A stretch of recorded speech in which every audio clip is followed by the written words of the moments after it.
everyone, welcome back to part 2 of why I left the Conservative Party and joined the Forum UK. Now, the first part of the series, which is linked below, or just the last video that was uploaded yesterday, was explaining some of the details of why I left the Conservative Party before, and it wasn't very just simple as the Tories are wankers and that's you done. No, there's a few more things, such as the Scottish Tories being very stuck in their own world in Scotland, the Conservative Party down in England and the main one in general completely botching what it is to be Conservative, although I didn't really explain that well, but do I have to explain to the people who don't know how to be Conservative? Half of you are biased already. Some of you know. My audience is smarter than have to explain every fucking detail to them, don't I? Aren't you? Anyway, and things about my granny's passing, and George Carr, the councillor guy. He is also a councillor that's in Aberdeen. Anyway, I'll be talking about the rest of the stuff today where there won't be too much, but be other reasons about what the conferences I was at were, the English events, and the two main ones in Scotland. I kind of mentioned the first one before about the P&J in Aberdeen, so I don't think we have to go over them too much. And as of the 29th of April, as I remind everyone, took the Conservative Party, and after that I became politically homeless. Now for some of you who don't know what politically homeless is usually when someone that has a certain political belief but doesn't actually think it's represented in any of the main political parties or organizations. Like this that happens in America as well, where people want to be conservative, or they want to be liberal, or they want to be democratic or anything like that, but they don't feel like the two main parties, the Democrats or the Republicans, can actually back them up, but they're the only two options there, and the Liberal Party in the middle is kind of a fucking joke, honestly, and that's what people are thinking, and it's like, I am technically one of those people, and as I said, I did join the Forum UK, but technically I'm politically homeless because these guys are a bit of the meh argument. I'm there because it might serve me a purpose. It might not. It might do, but it's part of the new movement, the right-wing movement that's happening in the UK. But we can explain that things later on because, to be honest, the movement in itself isn't very big. It's not very useful or very active. Some elements are, but they're not united, which is just kind of making the case of Marxist socialist utopia when the Labour Party come in the next general election or whenever that happens, ever more likely, and we're all going to suffer for it. But I wanted to talk about something that, first of all, was something that needs to be said about how I do things. I run a business called Healy Goes Again, which is, it's a hobby, and it has an online store where it sells badges, stickers, and has this YouTube channel doing political commentary, but it also has social media, which has different things to talk about, different things that's going about the world geopolitically. And when I was at conferences, especially the Scottish ones, the main thing I was trying to do was sell products, such as this badge here, called Don't Blame Me, I Didn't Vote SNP. Now some of you in England, America and everywhere else have no idea what that is. It's basically the Scottish National Party in Scotland. The Tories love it, the anti-SNP people love it, but no one buys it. So buy it now on the website link below. But main reason I did go to these conferences and these events, there wasn't just this one, there were meals and some of these things. It was basically something called Give Me a Reason. Although since 2017, that's when I joined the party, I never was really active till the pandemic started going off, and that's when I actually went to a conference. So don't think I'm a Tory diehard. The first time I was only ever in the Tory party was to get Brexit done because I believed in the idea. Funny that. And I still do. But when I went to these conferences, I had to think, I got to get my business going. I've got to get some people on my side. I need to go to these things to sell myself, to get myself out there and make sure it's worthwhile. Even if I didn't like it, that's what you have to do. If you want to do a business and you want to make sure you get as much competition out there as possible or get some sort of name into the marketplace, you have to fucking go out there. And you have to go do things and do things you don't want to do. And one of these things I do is make products, such as the Don't Blame Me SMP or Totally Wanker badge. And some of these badges are designed, or some of these contents is allowed to be designed to be controversial. That's the whole idea. I'm supposed to be the barrier between all barriers, so you can get content for both sides. If you like the one thing and you like the other thing, I've got something close to you that's in the middle of it. But it doesn't work if you don't go to these events, and I think it basically didn't do jack shit. That was simple as. I went to these events and they were way too expensive for me to do. Were they fun? Yes. They were fun when you got people that don't always disagree with you all the time, which is nice. I mean, it doesn't have to be with politically, but everyone else is kind of like, we're all here, we're gonna have a bit of fun, we're all nicely looking, so let's just have a little bit of fun. And that's usually what happened. But especially when it came to the English conferences, because I wanted to make sure I could get some contacts so I could actually start doing a podcast show or anything like that in future. But honestly, they kind of become a waste of time, which was annoying. But hey, I mean, the events were good because I went to the Manchester conference down in England. I liked that one. I like Manchester. It was fantastic being in Manchester. I loved it. It was just that mix of culture and that big city English vibe I've never seen before, and it was fantastic. And seeing all those angry protesters outside the toy conference, it was just funny. I was like, wow, that thing on the TV's Leo. For a change. But the conference itself, not bad. Met a few people, talked a few things. Didn't really get anywhere with the business. And this is where I start to realise things are getting a problem. Went to the one in Aberdeen, the P&J. That was a waste of time. Basically, everyone thought they were snobbery and they were the better person. They liked the badge, the S&P badge, which was great. The Birmingham last year, that was good, but way too expensive.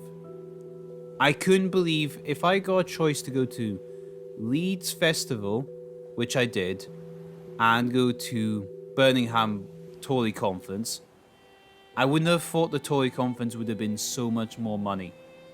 It was way too expensive. And when strikes happened the same day just to piss us off, which is, we know what they did that for. I'm never going to be fucking doing that again. Let's say that for sure. Because this is what led me to hate strikers in the first place. You did this to go after the Tory members. I'm not going to go after... I'm not going to support you guys if it's all just going to be political. I thought it was about the workers and that, but I guess not. Because I swear it took me a day and a half to get from Birmingham back to Scotland. Thanks to you guys, because you decided to do national rail strikes after the conference. Annoys everyone who was there. But the conference itself, it was good. Very much better than I was expecting. I did meet a few people that I actually do like, follow, and interested with. I just felt like I maybe under-delivered some of the time when I was talking about stuff. Even my business badges, which are really shit. But they're better now. Just wish I timed it better. But hey ho. But they were fun, but they were getting a little bit too woke for me. Because if you noticed at the after parties, they were in gay nightclubs. And I really don't like these places. Because one of them in Manchester was when I got basically sexual assault, I believe the word is. But someone, I can't really confirm this a lot because I was too drunk and this would have happened or not happened, I don't know. I remember one guy going up to me, we were dancing, just randomly, and then grabbing my balls. But I'm too drunk then remember that, so probably the police charge won't even fucking work. Moving on, this didn't happen in Birmingham, this happened in Manchester.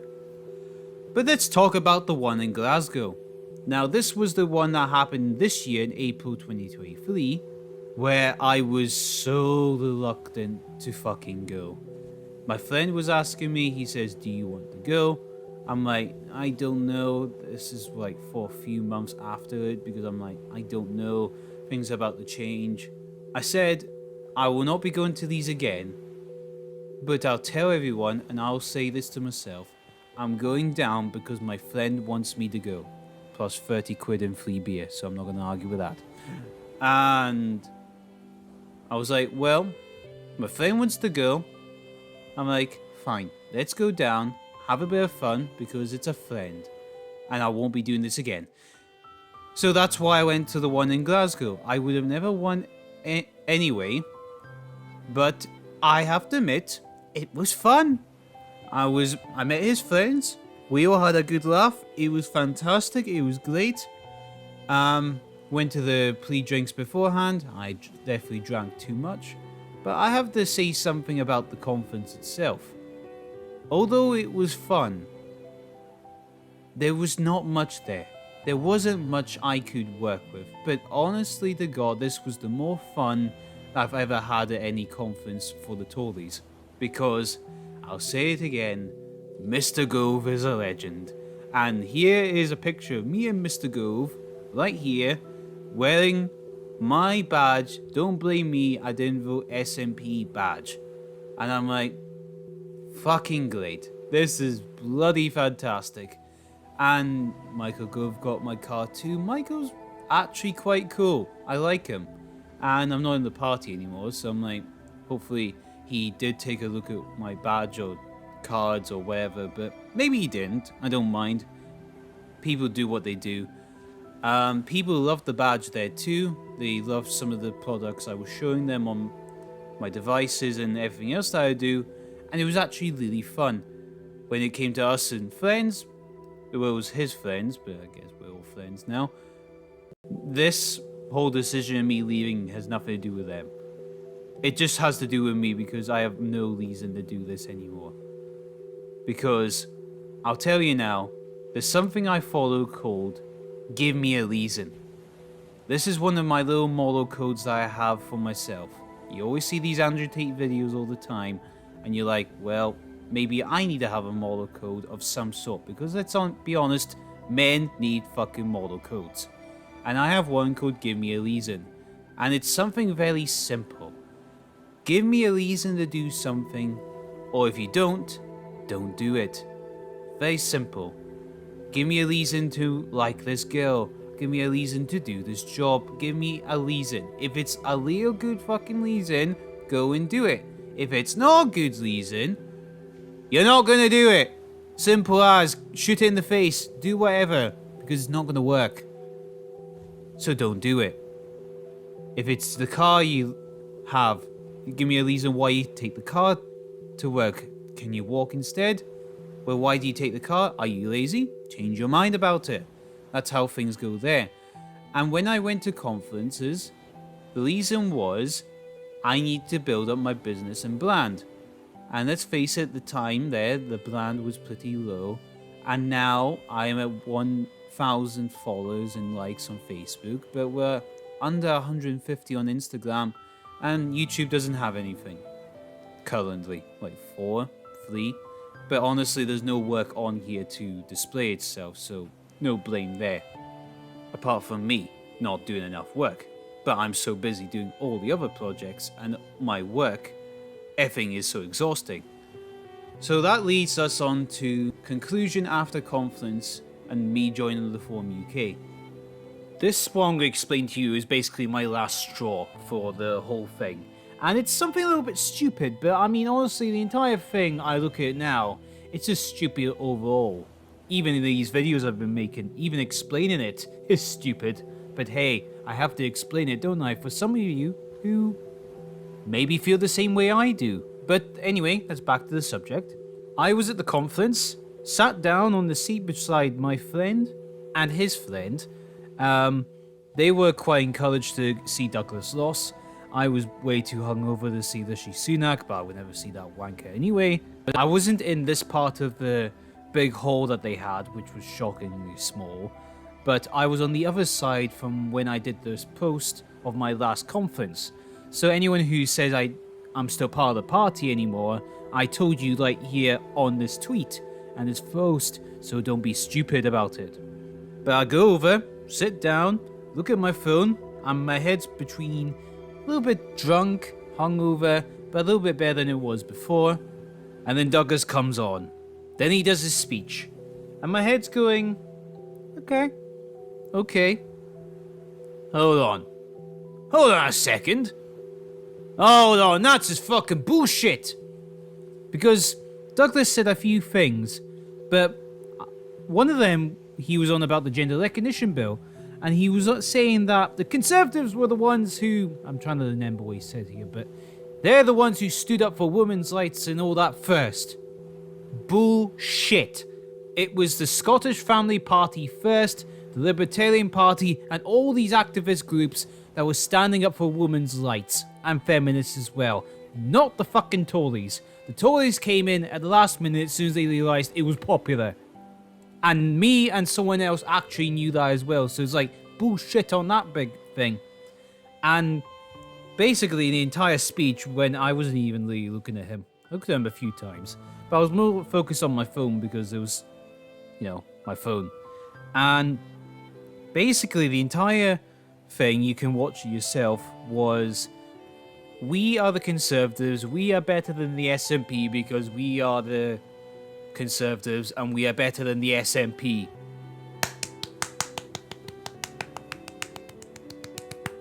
Fucking genius. Really fucking genius. Just copy and paste the script every time you come on the stage, Douglas. Well done. And honestly, I hate it when people do this in general. And I was like, you know what?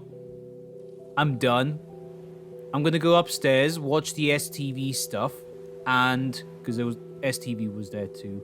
Do that, have a few drinks, and I'm fucking done. Douglas does his speech, everyone stands up and claps, so thunders of applause. My friend and his friend both stood up. I sat down, because I'm like, nah, I'm fucking done. I am so done. Sorry for swearing, but I'm like, I am so fucking done. And I'll tell you now, not everyone in that room was clapping, but everyone on the first 30 rows or 20 rows, that whoever was in that small room, they were all clapping. Thunders of applause for Douglas Ross's speech that he's repeated 4 or 5 times again, or anyone on social media can do, like every Scottish politician can do, or every politician can do. Clap for the guy because reasons. Just clap blindly like a stupid lapdog. And I was like, you know what, I'm not doing this. I'm not going to be a yes man and just comply to every time someone does a speech like this. And I'm like, no, fuck this. I'm sitting down and I look along this row. I think there's 30 seats in this entire row. And there's at least 15 of us all sitting down in the center row. I would say 5 of them couldn't stand up because they were disabled. But were they clapping? Maybe a few. The rest were not. I'll tell you that. And my friend asked me afterwards, you didn't look like you enjoyed his speech. And I'm like, well, no, because he's just repeating the same lines over and over again. Like, I'm not, it's just shite. And this is kind of where my friend comes up to the opinion saying, yeah, you're a little bit too radical for this party. I'm like, you think? You think? I'm just not a yes man. I just don't clap every time I'm told to by the master or the leader. And that was it. Went home after that. I was like, we're not doing this again. I want to talk a little bit about the Forum UK, because I joined the Forum UK not long after being politically homeless, which I'm still technically am in a way. And I want to explain a little bit of what the situation of the Forum UK is in, because it's not really too much detail I need to give you. I've gave you a heap of detail about other stuff, but I'll tell you about why I joined the Forum UK. Well, for a start, the Forum UK was the Brexit party, was the Brexit movement and the entirety of the anti-Westminster establishment, but we're going to replace the two-party system of Labour and Conservative and replace it with something new. New ideas, new things, and new policy, away from the old established body, which is fucking fantastic for me and anyone who listens. But the thing about Reform, it's a young party. It's only been like around 2 years, a year a bit, and all the experienced people who are in the party, even if it's Nigel Farage or Richard Tice or anyone else, is technically everyone who was part of the Westminster bubble already and was already part of the established part of UKIP or any other movement like that. But what the Forum has, the Westminster coalescence, it has that connection to the Westminster part, and I joined the Scottish version of that. Now, that is quite a mess because I bet there isn't even 100 of us up here. Says a lot. But I think they've done a decent enough job keeping their message straight and understanding what they could do to make things different. They could do a little bit better, and they could really scare the Tories out the wits, because I would say the Forum is actually conservative. I did explain this in a lot better detail on Instagram, but I guess I could explain this in a video of itself. But what I think the Forum needs to do now is start doing a coalition between all the different parties. And if it can just get away from its fucking ego, or any of them get away from the ego, they could work with any of these established party groups here, or any of these activist groups, or any of these other groups here. There's a whole list of them, there's few of them, there's plenty of them. We could have a united front against the Tories and Labour and actually change a few things. But that's for another time. Everyone's a bit stuck in their own egos right now. Which is a bit of a joke, but hey ho. So guys, I'm going to end the video here. I think I've talked long enough about this. I would like to say thank you very much for anyone who watched this video. Please like, share, subscribe, and do all the things too. Even if you don't like the video, subscribe anyway. You might like something in the future I'll be talking about. Because I tell you, it's going to get interesting next few years. It's going to be a very weird of the 2020s. I'd like to thank you guys. Please subscribe, and we'll see you in the next one. Goodbye.